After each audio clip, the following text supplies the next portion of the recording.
I had just gotten in the car after physical therapy when I received a call from my dad. Right away when I answered, I could tell something wasn't right, but it didn't dawn on me until he actually said it. He asked me what my plan was for the next couple weeks. After I told him, he said, "Oh, okay." Leaving me wondering, I asked, "Why?"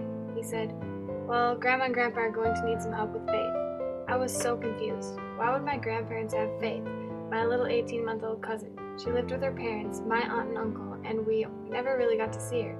She didn't really like when unfamiliar people would hold her or play with her. She loved her mom and dad and preferred to just stay by them. So I asked the lingering question still posing in my head.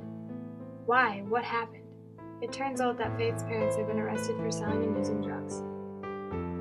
Just imagining Faith watching her parents get arrested, seeing them cry, and to be taken out of her comfort zone hurt just to think of. Everything she once knew as home would now be changed. Her bed, her house, her parents, and all her favorite things. My dad explained that my grandpa had taken Faith to their house and they would be caring for her until further notice. My grandparents are the biggest role models in my life. They are my everything and I love them so much. Seeing them hurt is the hardest thing I've ever had to see.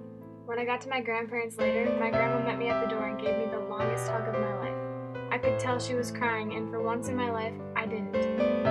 I told myself that this is my opportunity to be strong for the people that have always been there for me in my life. I was going to be the person to tell them everything was going to be okay, and we will get through this.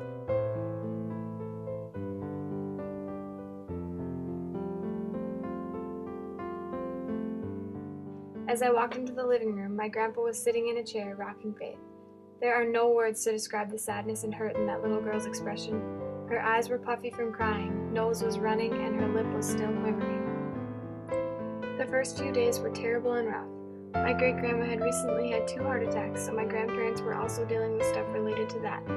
Life was so hard for my family, so I tried to help out as much as possible. The hardest part was seeing my family struggle. My uncle would call every single day asking for help, but there was nothing we could do for him at this point. From then on, we dealt with police officers, social workers, counselors, and more. I learned a lot by listening to the different conversations. My grandparents shed tear after tear, but these visits led me to the idea of maybe becoming a social worker in the future. My aunt and uncle both took 28 days of treatment.